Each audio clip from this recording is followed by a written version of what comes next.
চাকরিহারাদের মধ্যে তাদের অন্দরে একটা সংঘাতের ছবি।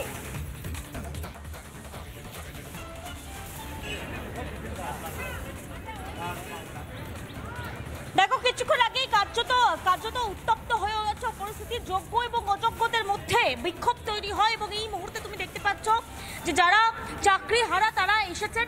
দাদা কোথা থেকে আসছেন? আমি পূর্ব মেদিনীপুর থেকে এসেছি।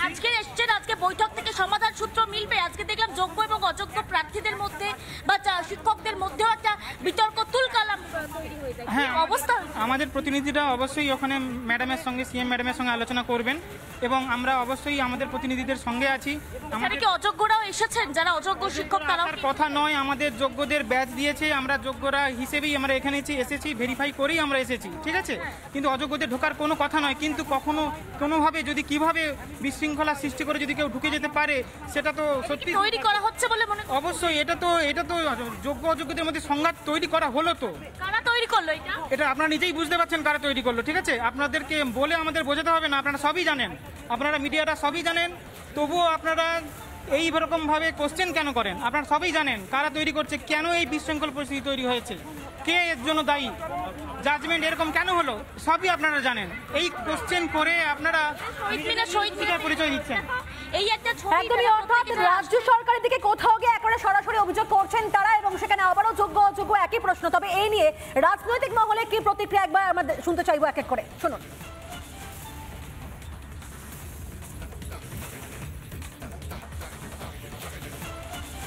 লিখেছেন তার জন্য সত্যি যারা চাকরি প্রার্থী 18-19 হাজার যারা পাশ করেছেন তাদেরকে জলে ফেলে দিয়েছেন। এই চালাকিটা উনি ওই সময়ও করেছেন, আরজি করার সময় চিরদিন করে এসেছেন। আমি বিকাশবাবুকেও বলবো উনিও ন্যায় করেননি।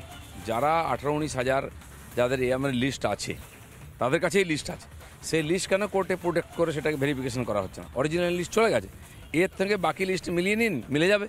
তাদের কথা শোনাই হয়নি সুপ্রিম কোর্টে, হাইকোর্টে, যে ওরা কি বলতে চাইছে যারা সত্যি পরীক্ষা দিয়ে পাশ করেছে। মুখ্যমন্ত্রী সমাধান চান না, তিনি ইচ্ছা করে এগুলো করিয়েছেন, তার লোকেরা টাকা খেয়েছে, তিনি কখনো আলাদা করবেন না। সেন মুখ্যমন্ত্রীর হাতে সমাধান নাই, ওনার ইচ্ছাও নেই, ওনার যোগ্যতাও নেই।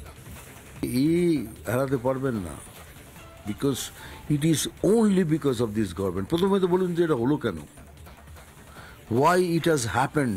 প্রথম কথা এইটার জবাব দিন। It has happened, so you must take the responsibility.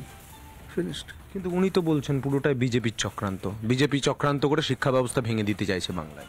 আমরা যদি বিজেপি চক্রান্ত হয় তাহলে সুপ্রিম কোর্টকে আমরা চক্রান্ত করিয়েছি, তাই তো? লজিক।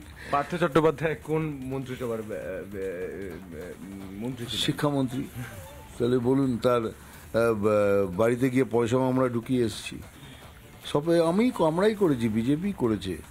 কিন্তু এসব বোর্ডে পার পাবেন না, এবার আর পার পাবেন না। মানুষ বুঝে গেছে, ক্লিয়ার কাট বুঝে গেছে কে দিস ইউ প্লেয়িং, সব কিছু করছেন, করে এখন হাত তুলে দিচ্ছেন। এবার হাত তুললে চলবে না, you have to take the responsibility. নানা ধরনের কন্টেন্ট দেখার জন্য লাইক করুন, শেয়ার করুন আমাদের ফেসবুক পেজ, সাবস্ক্রাইব করুন আমাদের ইউটিউব চ্যানেল। পাশাপাশি অন্যান্য ব্রেকিং নিউজের জন্য অবশ্যই চোখ রাখুন রিপাবলিক বাংলায়।